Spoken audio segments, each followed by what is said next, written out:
चलिए 10 के दमदार ट्रेड्स में वीरू और मैं आपके साथ रहेंगे। हमारे साथ मानस जायसवाल, आशीष बहेती और अरुण कुमार मंत्री पिछले शो से बने हुए हैं। साथ ही आशीष खयाल भी जुड़ेंगे अपने टॉप ट्रेड्स के साथ। फिर बात करेंगे हीलियोस इंडिया के CEO दिनशो ईरानी से और टेक्निकल्स पर बात करेंगे नरेश मीरानी से।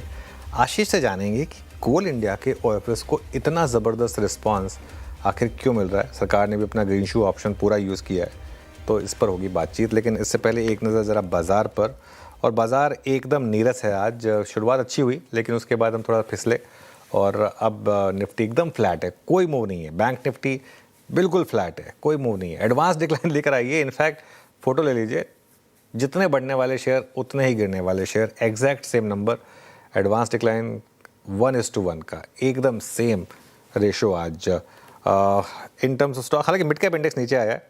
In terms of stocks, 2-3 stock दिखाता हूँ आपको। एक तो लेकर आइए भारत डायनामिक्स, 9.5% नीचे F&O में, कैश में लेकिन 7% के करीब ही नीचे, 8 हो गया अब। अशोक लेलैंड रखिएगा एक बार। मेरे ख्याल से आज अगर सबसे अच्छी ट्रेड प्ले आउट हुई है तो वो अशोक लेलैंड में प्ले आउट हुई है, क्योंकि अशोक लेलैंड ग्रीन में खुला और उसके बाद वन वे डिक्लाइन यहाँ पर 165 पर खुलने वाला अब 158 पर आ गया। यहाँ थोड़ा सा वो हमारा जो एक एनालिसिस था वो सही बैठा कि आज थोड़ा गिरावट आ सकती है। MCX करीब 3.25% नीचे, यहाँ पर अच्छी खासी प्रॉफिट बुकिंग आज आपको देखने को मिली। वैसे चार्ट पे काफ़ी वीक था पिछले कुछ दिनों से। स्टॉक्स जो चल रहे हैं उसमें इन्फोसिस 5% के करीब ऊपर है। Alkem labs top gainer F&O का 6% ऊपर इस समय। इसके अलावा GMR airports, LTM, Wipro, Bosch, ये कुछ स्टॉक्स हैं जहाँ पर ठीक ठाक मूव्स हैं। HCL टेक क्लियरली आज का sector of the day IT, Nifty IT रखिएगा एक बार जरा स्क्रीन पर। और ये एक इंडेक्स है जो आज मार्केट को सपोर्ट करने की कोशिश कर रहा है 2.5% ऊपर। फिर जी, ये थी बाजार की अब तक की छोटी सी समरी, और स्टॉक्स क्या कर रहे हैं, इंडेक्स क्या कर रहा है और सेक्टर्स क्या कर रहे हैं। अब चलिए काम करते हैं, ट्रेड्स पिक करना शुरू करते हैं। पैनल आपकी स्क्रीन पे है। मानस जी, आशीष जी पिछले कार्यक्रम से इस कार्यक्रम में, और इनफैक्ट अरुण जी भी, और आशीष ख्याल जी फ्रेश पर्सपेक्टिव लेके जुड़े हैं। आप सभी को नमस्कार, कार्यक्रम में स्वागत है आप सभी का। आशीष जी सुप्रभात। आपका आज का जो स्टॉक स्पेसिफिक व्यू क्या है, 2 स्टॉक्स क्या है? आशीष ख्याल जी। सुप्रभात आपको भी वीरू और सभी दर्शकों को भी। देखिए, पहला जो स्टॉक पिक होगा वो है एथर एनर्जी में। यहाँ पर काफी स्ट्रॉन्ग ब्रेकआउट आने वाला है लग रहा है, क्योंकि ये प्रीवियस स्विंग हाई है वो उसे निकाल रहा है। 20 DMA के ऊपर आ चुका है ऑलरेडी, और यहाँ पर जो ओवरऑल रुझान है वो बाय साइड पे ही है। तो एथर एनर्जी पे लॉन्ग पोजीशंस क्रिएट की जा सकती है। टारगेट है 1050 का, स्टॉप लॉस लगाना होगा 965 का। और दूसरा जो बाय साइड पे ट्रेड है वो है बंधन बैंक, जहां बैंक निफ्टी रेंज में फंसा हुआ है। लेकिन बंधन बैंक अगर आप पिछले 3 से 4 दिनों में देखें तो बहुत जबरदस्त ट्रेंड दिखाया ऊपर की ओर, और अभी भी मोमेंटम इंटैक्ट है। प्रीवियस लो को प्रोटेक्ट कर रहा है ये स्टॉक, और प्रीवियस स्विंग हाई निकालने के कगार पर है। तो ओवरऑल बंधन बैंक पे लॉन्ग पोजीशंस क्रिएट की जा सकती है। टारगेट है 220 का, स्टॉप लॉस लगाना होगा 203 का। ओके, 2 ये ट्रेड्स आपके हो गए। अब आशीष बहेती जी से बात कर लेते हैं। आशीष जी, आपके 2 ट्रेड्स। जी विरेन जी, पहला जो ट्रेड रहेगा नौकरी पे खरीदारी की सलाह रहेगी। यहाँ पे खुलने के बाद थोड़ा सा क्या स्लो डाउन हुआ है, लेकिन हमें लग रहा है कि 1000 के ऊपर अच्छे से सस्टेन कर रहा है। तो यहाँ पे 1000 का स्टॉप लॉस लगाकर खरीदारी की सलाह है, और मैं 1050 और 1070 तक के भी लेवल्स देखने मिल सकते हैं। दूसरा जो स्टॉक हमें अच्छा लग रहा है वो है रैडिको खैतान। इसमें भी मोमेंटम स्ट्रांग बना हुआ है और यहाँ पे खरीदारी की सलाह रहेगी। जो स्टॉप लॉस इसमें मेंटेन करना है वो 3450 का एसएल मेंटेन करे। ऊपर में 3580 तक के लेवल से इसमें देखे जा सकते हैं। ओके, रैडिको खैतान 3493 पे। आपसे कुछ देर पहले शेयर ने व्यू लिया था इस पर, आपका भी एक कॉल में शामिल है। मानस, आपके 2 ट्रेड्स। देखिए, दोनों IT स्पेस से स्टॉक रहेंगे। पहला कोफोर्स पे खरीदारी करेंगे। कोफोर्स तैयार है कंसोलिडेशन जोन के अपर बैंड को ब्रेक करने के लिए। आई थिंक यहाँ पर 1404 का स्टॉप लॉस लगा लें। 1480 1480 तक के टारगेट देखने को मिल सकते हैं। दूसरा स्टॉक इन्फोसिस का है। इन्फी में अगर आप देखें, एक इनवर्स ट्रेंडिशनल पैटर्न दिख रहा है, और यहाँ पर एक नेकलाइन का ब्रेकआउट भी है। मेरे ख्याल से यहाँ पर खरीदारी कर सकते हैं। स्टॉप लॉस आपको 1184 का लगाना है, और टारगेट आपको 1260 के सेट करने।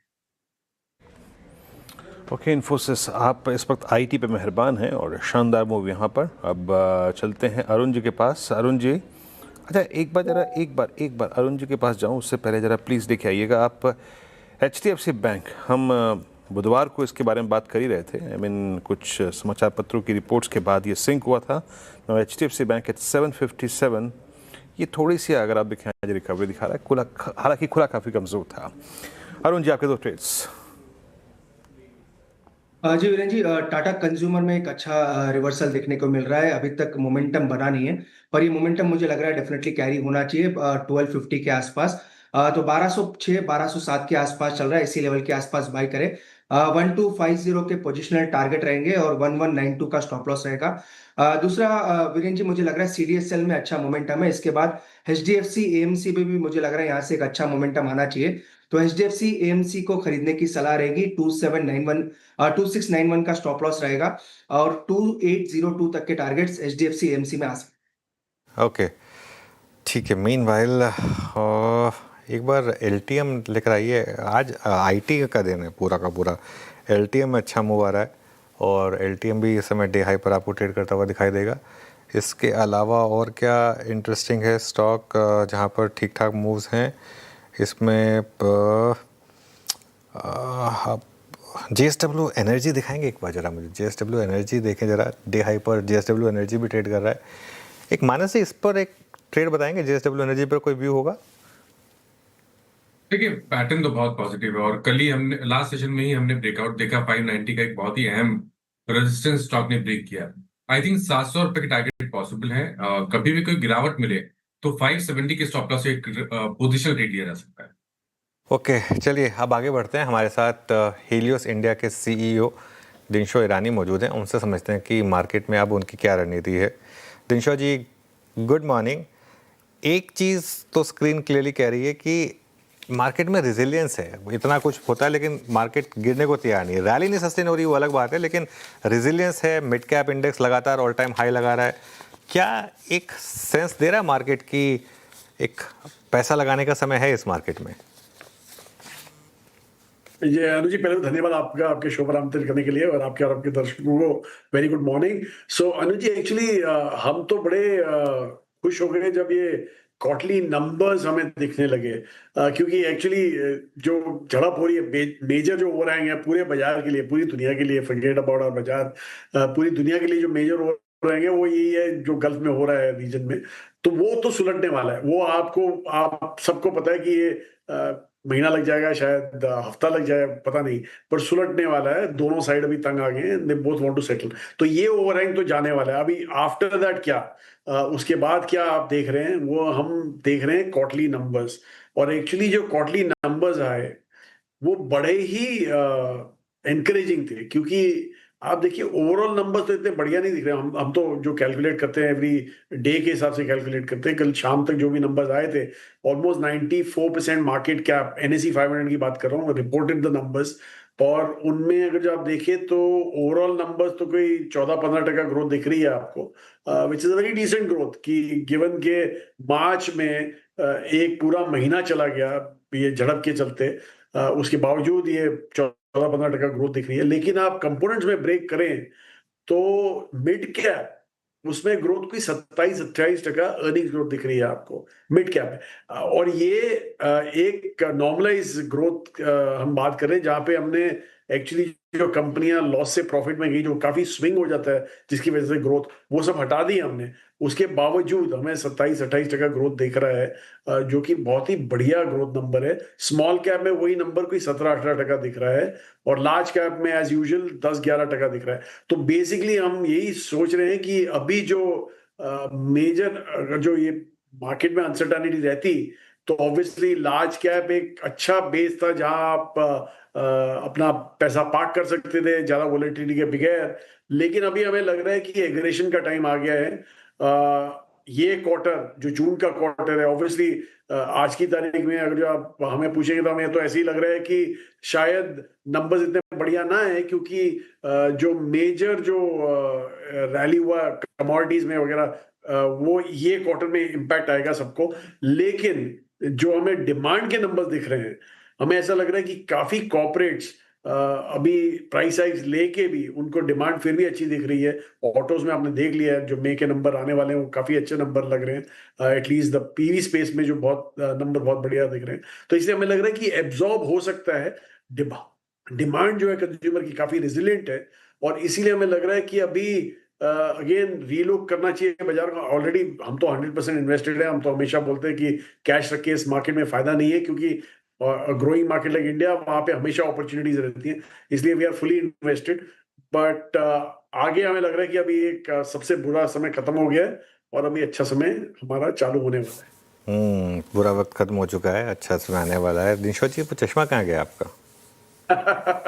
मुझे लग रहा है उसी की वजह से अच्छा वक्त आ गया वापस, मैंने वो चश्मा हटा दिया अभी। चलिए ठीक है, जो वर्क करे वही अच्छा है। अच्छा, एक अभी ये सुबह आज एक खबर आई है कि मॉनसून बिलो नॉर्मल रहेगा। कच्चा तेल ऑलरेडी हम देख रहे हैं लगातार 100 के करीब ही रहा है। क्या बाजार में एक जो अर्निंग्स का अच्छा एक मोमेंटम बन रहा था इस क्वार्टर में, क्या अगले क्वार्टर में हम एक शॉकर मिलेगा और आरबीआई की पॉलिसी भी आएगी? क्या रेट हाइक भी एक फियर रहेगा मार्केट के लिए? सो एक्चुअली अनुज जी, ये जो नंबर आपने मतलब जो 92% एलपीए का अभी 90% एलपीए कर दिया है आईएमडी ने, ये जो आप कोरिलेट करें हमारे रिजर्वोयर लेवल्स के साथ, तो आई थिंक इतना ज्यादा इम्पैक्ट नहीं लगता है। होगा ऑब्वियसली, क्योंकि रूरल इकोनॉमी तो पूरी डिपेंडेंट होती है यहाँ पे। तो इसलिए अगर जो reservoir levels I think last जो मैंने चेक किए थे 17-18% हायर थे from a long period average, and why तो कहीं 30% हायर दिख रहे थे हमें। पर एनीवे, हैविंग सेड दैट, ये शायद एक ओवरहैंग हो सकता है, लेकिन इतना ज्यादा नहीं हो सकता है, क्योंकि आई थिंक जैसे मैंने बोला रूरल इकोनॉमी में काफी रेजिलियंस होता है, तो बेसिकली एक बैड मॉनसून एब्जॉर्ब हो जाएगा। कच्चा तेल जो आपने बोला वो ऑब्वियसली जो लास्ट मैंने चेक किया था 92 के हिसाब से 92 के आसपास दिख रहा था मुझे। पर आप ये देखिए, जिस दिन भी अच्छी खबर आती है अबाउट दैट गल्फ वॉर का लेके, तो भाव काफी जोड़ हद तक करेक्ट होते हैं, और जब खराब खबर होती है तो इतने ज्यादा चलते भी नहीं है। तो मुझे लग रहा है कि डाउन साइड का ज्यादा इम्पैक्ट है, लेकिन हमें तो हमारी बड़ी क्लैरिटी है कि कच्चा तेल हमें ये साल एटलीस्ट पिछले साल के हिसाब से $20-25 एक्स्ट्रा देना ही पड़ेगा पर barrel, which is not that good news. लेकिन मुझे लग रहा है कि मार्केट ने ऑलरेडी ले लिया अपनी स्ट्राइड में। दूसरा बहरहाल मनु जी, एक और चीज मैं क्लैरिफाई कर दूं कि अच्छा वक्त जब हम बोलते हैं, आजकल हम लोग 12-13% ग्रोथ की बात करते हैं। वो दिन चले गए जब आपको एक अच्छा पॉप मिलता वगैरह, वो सब दिन गए। अभी एक स्टैंडर्ड ग्रोथ का समय आ गया है, and that is what is अच्छा फॉर अस। जी हाँ, अच्छे की डेफिनेशन फिर लौट के एक बार फिर से अगर आप देखें अपने घर आइए, है ना दिनशो जी? वरना 23-24 में तो कोई बैठता था टेबल पे तो कहता था कि यार 45-50% निकाल के दोगे क्या पीएमएस में? नहीं, मैं तो एक जनाब को मिला था जिनको मैंने बोला 15-16% ग्रोथ एक्सपेक्ट कीजिए अभी आगे से, तो बोले पर मंथ 15-16 अच्छा है। Per month 15-16। खैर, अच्छा, अब एक बात तो है दिनशो जी, आप लोगों ने जो मिड कैप की कॉल ली, स्मॉल कैप की कॉल ली, बहुत अच्छे पर्याप्त वक्त पे ली, एंड मार्च, अप्रैल, मई अब तक so far so good for mid caps and small cap. But with in this small cap mid cap basket सबसे प्रेफर्ड स्पेस क्या है? जब से ये ऑयल शॉक दिखा गया है तब से अगर आप देखें पूरा का पूरा बाजार एनर्जी बास्केट पे फोकस कर रहा है। वैकल्पिक ऊर्जा के स्रोत, चाहे वो अगर आप देखें, आप पावर स्पेस को देखिए, आप कोल को देखिए, आप पावर डिस्ट्रीब्यूशन कंपनियों को देखिए, बहुत अच्छा मूव आ रहा है यहाँ पे। आपका टेक क्या है इस स्पेस पे?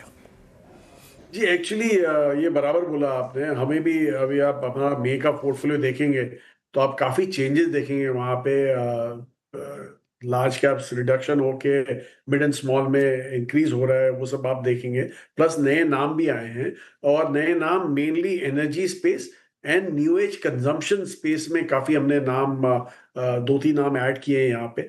और एक्चुअली वो इसलिए किए क्योंकि रिजल्ट्स आप देखिए कितने रिजिलियंट नंबर्स थे इनके, और जो कमेंट्री भी आई यहाँ से वाज वेरी इनकरेजिंग। क्योंकि आप सोचिए कि कमेंट्री आ रही है अभी मई मिडल में, मई एंड में, जबकि 2 महीने निकल चुके हैं इस क्वार्टर के, उसके बावजूद मैनेजमेंट काफी कंफर्टेबल थे in giving out very aggressive commentary. तो इसे हमें लग रहा है कि ये क्वार्टर जो हमने सबने सोचा था, एक्चुअली जब आप में हमारे नंबर देखेंगे, जब ये झड़प चालू हुई उसके बाद में जो कट हुआ नंबर में, तो हमें ऐसे लग रहा था कि शायद हमें लो सिंगल डिजिट्स के आसपास दिखे, पर अभी हमें कोई आशंका मतलब चुंबा नहीं होगा, सरप्राइज नहीं होगा कि ये नंबर आपको लो डबल डिजिट्स में दिखे, शायद ग्रोथ के नंबर्स की बात कर रहे हैं। तो इसलिए ऐसे लग रहा है कि एक तो प्राइसेस एब्जॉर्ब हो जाएंगे by way of increase in hikes into the consumer. तो इसलिए ये सब जो सेक्टर है वो हम देखे जा रहे हैं और यहीं पे हमने ऐड किया है। BFSI जो हमारा काफी अच्छा सेक्टर हुआ करता था, वहां पे हमने वेट रिडक्शन किया है क्योंकि हमें लग रहा है कि opportunities are far better outside that sector as such. So that way. अच्छा सर, ये डिफेंस को लेकर आज बातचीत हो रही है, कुछ नंबर्स के बाद ये बातचीत होने लगी कि ठीक है आपके पास ऑर्डर बुक बहुत स्ट्रांग है, बट दैट एग्जीक्यूशन रिस्क, आप कितना उस रेवेन्यू को एग्जीक्यूट मतलब कन्वर्ट कर पाते हैं उस ऑर्डर बुक को, ये बड़ी दिक्कत का सबब है ना। आपका सेंस क्या कह रहा है डिफेंस पे, या फिर हम इस रिस्क को थोड़ा सा मिटिगेट कर सकते हैं, कम कर सकते हैं bye staying with stocks like L&T, जहाँ पे थोड़ा सा अगर आप देखें पिछले 4 वर्षों में उन्होंने अपने डिफेंस कारोबार पे काफ़ी कैपिटलाइज किया है। कैसे ट्रीट करना चाहिए डिफेंस को इस वक्त, और कहाँ जाके मतलब आपकी रीडिंग क्या कह रही है इस वक्त डिफेंस पे? जी देखिए, एक्चुअली जो डिफेंस की अगर जो बात करें तो वीरू जी, आपको याद है हम हमेशा बोलते थे कि हमें तो एक ही स्टॉक जो जो ऑब्वियस स्टॉक है, अभी 2-3 और स्टॉक हमने लिए हुए हैं डिफेंस में, वो हमें इसलिए पसंद था, BEL की बात कर रहा हूँ मैं, क्योंकि हमें ऐसे लग रहा था कि यहाँ पे केपेक्स का इशू नहीं है, यहाँ पे एक्सपेंशन का कोई प्रॉब्लम नहीं है। और इनफैक्ट क्योंकि एक इलेक्ट्रॉनिक कंपनी है, इसलिए it's not tied down to एक सर्विस, मतलब आर्मी, नेवी, एयरफोर्स सबको सप्लाई करते हैं वो। तो इसलिए हमें वो ही बहुत ज्यादा पसंद था, और वो इसीलिए पसंद था क्योंकि यहाँ पे एग्जीक्यूशन रिस्क नहीं था। बाकी आप कोई भी देख लीजिए जो और स्पेसिफिक सर्विस स्पेसिफिक, वहां पे एग्जीक्यूशन रिस्क काफी रहता है, क्योंकि एक तो कैपेसिटी कंस्ट्रेंट ही रहते हैं वहां पे, और एक्सपेंशन कोई इतनी आसानी से भी नहीं हो सकता है, काफी अर्सा लग जाता है, टाइम लग जाता है उसमें। तो इसलिए हम हमेशा अवॉइड करते थे। और दूसरा एक और जो नाम हमारे पास है, जो लास्ट मंथ भी डिस्क्लोज हो चुका था, जो हमने डिफेंस में लिया था, वो है सोलार एक्सप्लोसिव, जो हमें इसलिए पसंद है क्योंकि अभी वो सिस्टम सप्लाई करने लग गए हैं to the services as such. तो इसलिए हमें ये 2 नाम पसंद है और हम स्टिक करते हैं इन दोनों से। और ऑब्वियसली एंसिलरीज भी होती हैं यहाँ वहाँ जो हमने लिए हुए हैं। बहरहाल आपने जो लार्सन की बात की वो हमें भी पसंद है, बट डिफेंस को चल के नहीं पसंद है। हमें ज्यादा पसंद है क्योंकि उसका जो डोमेस्टिक एक्सपोजर है in terms of capex heavy industries, वहां पे हमें लग रहा है कि उनको ज्यादा आएगा। ऑब्वियसली एक ओवरहैंग आ गया वहां पे, एक तो जो हॉर्मुज को लेके, मतलब उस एरिया में रीजन को लेके जहाँ पे उनका काम थम गया था। और दूसरा ये मत भूलिए कि काफी मार्केट कैप लार्सन का उनकी IT कंपनीज की वजह से भी है, तो वो ओवरहैंग भी रहता है। हमें IT अभी भी पसंद नहीं है, आज की तारीख में भी पसंद नहीं है, इसलिए हम बड़े कंजर्वेटिव हैं उस नाम के ऊपर। ऋषभ जी, यही मेरा अगला सवाल था कि अभी भी आप IT में इस लेवल पे भी बुलिश नहीं है, हालांकि रिसेंट लो से ठीक ठाक मूव्स आ गए हैं अब इसमें IT में। नहीं, वो ठीक है अनुज जी, पर ये हमें लग रहा है कि एक वैल्यू ट्रैप बेसिकली हमें लग रहा है, फूल दरानी जैसे बोलते हैं वैसा लग रहा है हमें। क्योंकि हमें ऐसा लगता है कि AI को लेकर आप अभी आपने पढ़ा भी होगा, दोनों एंथ्रोपिक और ओपन AI, इन दोनों ने अभी सर्विसेज कंपनी एक्वायर करना चालू कर दिया। तो बेसिकली खुद का एग्जीक्यूशन वो खुद करना चाहते हैं, they want to hold back पूरा margin, they want to capture in their own chain. तो इसलिए हमें लग रहा है कि यहाँ पे थोड़ा एक पेनफुल ट्रांजिशन एक्सपेक्टेड है। छोटे मोटे काम आते ही रहेंगे, लेकिन जैसे आपने भी सुना ये क्वार्टर के नंबर्स के बाद जो कमेंट्री थी कि 20-20% तो कम हो ही गए ऑर्डर बुक सबकी। जो 100 मिलियन का ऑर्डर नॉर्मली हुआ करता था वो 80 मिलियन में अभी एग्जीक्यूट होता है। तो इसलिए आप सोचिए कंप्रेशन आ रहा है ऑर्डर बुक का, ग्रोथ रेट्स सिंगल डिजिट्स, लो सिंगल डिजिट्स हो गई हैं। मार्जिन में अभी इंपैक्ट नहीं दिख रहा है, लेकिन हमें लग रहा है आगे चल के वो भी इंपैक्ट आएगा। तो इसलिए एक स्टोरी बन नहीं रही यहाँ पे आज की तारीख से कंफर्ट के लिए। वैल्यूएशन काफी सस्ते हो गए, लेकिन हमें लग रहा है कि जैसे अगले साल अगर जो अर्निंग्स कट आए इनमें, तो ऑब्वियसली आपको ये जो सस्ते वैल्यूएशन दिख रहे हैं वो सस्ते नहीं रहेंगे और शायद एक्सपेंसिव भी दिखने लगेंगे। तो इसलिए it's better to avoid IT right now. अच्छा Dinshaw ji, on serious note, मेरे ख्याल से जब इस चर्चा को मैं शुरू करूंगा तो आपको हंसी भी आएगी, बट ये बिल्कुल सही है कि लिकर स्पेस में पिछले 5 साल में एक से एक वेल्थ क्रिएटर अगर आप देखें बन के हुए हैं, Radico is the best instance of that. कुछ इंक्लूड किया आपने अपने पोर्टफोलियो में यहाँ से? जी, हमारे पास है, लिकर के नाम है, बट ऑब्वियस नाम नहीं है। एक तो जो आपने बोला वो भी है हमारे पास हमारे स्मॉल कैप स्पेस में, और एक और नाम है जो काफी छोटा नाम है, एबी डिस्टिलरीज, तो वो है हमारे पास। लेकिन एक्चुअली वीरू जी हमारे को इतना मतलब ज्यादा जोड़ का नहीं है। It's not a- हम हैं क्योंकि कंजम्पशन डिस्क्रिशनरी हमें अच्छा लगता है, लेकिन वीरू जी अगर जो आप जेन जी या तो जेन अल्फा की बात करें तो सोशल ड्रिंकिंग भी बहुत कम होती है यहाँ पे। इसलिए हमें लग रहा है कि ये एरिया है, एक काफी प्रॉब्ली एक क्वेश्चन मार्क उठ सकता है उसमें आगे जाके, क्योंकि एक्चुअली मिलेनियल्स और मेरी जनरेशन वाले ही आजकल लगता है यूटिलाइज करते होंगे इनके प्रोडक्ट्स को। अदरवाइज आप जेन जी से बात कीजिए, जेन अल्फा से बात कीजिए, they are not too much into this. तो इसलिए हमें थोड़ा अवॉइडेबल स्पेस लग रहा है, थोड़ा एक्सपोजर है, वहीं पे हम रोक रहे हैं। चलिए रिंशा जी, बहुत बहुत शुक्रिया आज हमारे साथ जुड़ने के लिए और अपना समय देने के लिए हमें।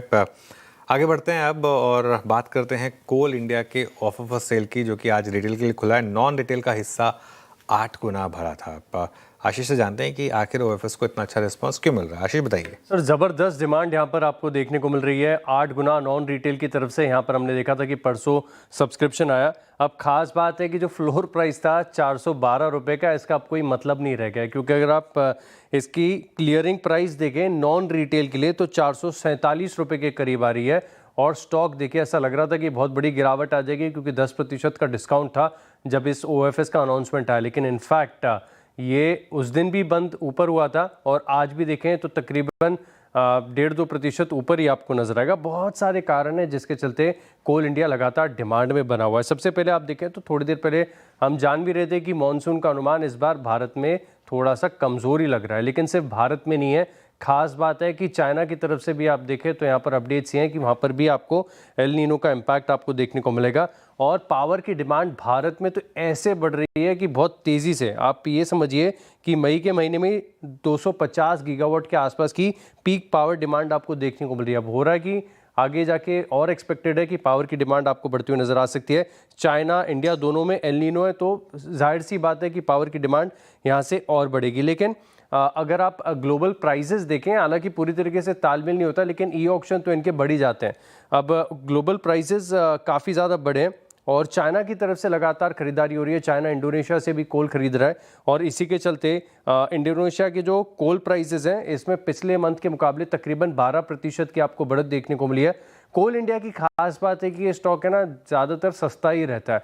अब आप FY28 फॉरवर्ड के हिसाब से देखें तो तकरीबन 4.6 टाइम्स EV एबिटा पर चल रहा है और इनफैक्ट इसमें तकरीबन 5.7% के आसपास की जो डिविडेंड डील है इसका भी अनुमान यहाँ पर बना हुआ है। तो वैल्यूएशन सस्ते हैं, ग्रोथ के काफ़ी सारी ट्रिगर हैं, इसी के चलते देखें तो बढ़िया डिमांड है। हाँ, शुक्रिया आशीष, बहुत बहुत शुक्रिया। कोल इंडिया अगर आप देखें तो बढ़िया डिमांड इसकी, और क्या प्राइस सेक्शन है अगर आप देखें, वेडनेसडे कहाँ ओपन हुई थी, किस ट्रैजेक्टरी में उसका रिकवरी, हेडिंग टुवर्ड्स 471। शुक्रिया आशीष। नरेश मिरानी हमारे साथ मौजूद है इस वक्त बातचीत के लिए। नरेश, गुड मॉर्निंग, कार्यक्रम में स्वागत है आपका। नरेश, साइडवेज है इंडेक्स, 2 दिन से हमें कुछ नहीं मिल रहा है इंडेक्स पे, but stock specific, sector specific आपकी रीडिंग क्या कर रही है, क्या चेस कर रहे हैं आप इस वक्त? तो stock specific momentum across the board broader markets में ज्यादा है और लार्ज कैप्स में रिलेटिवली लोअर है। जो लार्ज हेवी वेट्स है तो वहां पे अभी तक मोमेंटम नहीं है, जैसे रिलायंस हो या HDFC बैंक हो। तो फोकस रहेगा ब्रॉडर मार्केट नेम्स पे beyond the top 50 names. Okay, अभी ये पावर स्पेस में ट्रांसमिशन, डिस्ट्रीब्यूशन और capital goods, look at ABB, Siemens, Cummins, Siemens energy, आज इवन L&T बहुत स्ट्रॉन्ग मूव दे रहा है, BHL almost at all time high. इस बास्केट में नरेश क्या पसंद आ रहा है आपको इस वक्त? ये बास्केट में अभी इन द नियर टर्म सब ओवरबॉट है। अगर हम जितनी भी स्टॉक्स देखें, अगर वो हिटाची एनर्जी हो या जितने भी कंपनीज हो, तो यहाँ पे वेट करेंगे। अगर जो एक रिस्क रिवॉर्ड में अच्छा है वो है पावर ग्रिड, जहाँ पे ऊपर से करेक्शन भी आई है और क्लोजर टू सपोर्ट है 280-290 अच्छा सपोर्ट जोन है। यहाँ पे एक्यूमुलेट पावर ग्रिड पे होगा कि जहाँ पे इवेंचुअली जाकर 330 तक का भी और उससे भी ऊपर के टारगेट्स हो सकते हैं। Naresh good morning. आपके आज के स्टॉक आइडियाज़ क्या होंगे?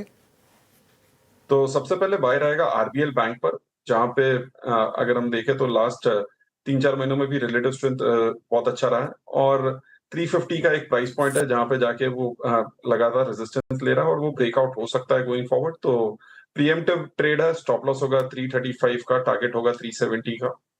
दूसरा बाय होगा अंबुजा सीमेंट्स पर, जहां पे अच्छा बेस बन चुका है, वो भी एक शॉर्ट टर्म ब्रेकआउट देकर आज थोड़ा सा पुल बैक है, तो एक अच्छे रिस्क रिवॉर्ड एंट्री पॉइंट पर स्टॉप लॉस होगा 445, टारगेट होगा 485 का। ऑलराइट नरेश, बहुत बहुत शुक्रिया आज हमारे साथ जुड़ने के लिए और ये सारे स्टॉक आइडियाज़ हमारे सामने रखने के लिए। मीनवाइल एक बार ज़रा आप लेकर आइए बैंक निफ्टी और देखिए ज़रा बैंक निफ्टी का मूव इस समय, और क्या शानदार इस समय बैंक निफ्टी में मूव आ रहा है। और आज का लो देखिए आप 54,748 और क्या उसके बाद मार्केट में मूव आया और अब हम ऑलमोस्ट डे हाई क्रॉस करने की तैयारी कर रहे हैं, जो शुरू में खुलते ही लगा था पहले 920 के करीब। और अच्छी स्ट्रेंथ है इस समय बैंक निफ्टी में। निफ्टी आईटी अच्छा कर रहा है, निफ्टी बैंक अच्छा कर रहा है, दोनों का कॉम्बिनेशन आज मार्केट को मिलता हुआ।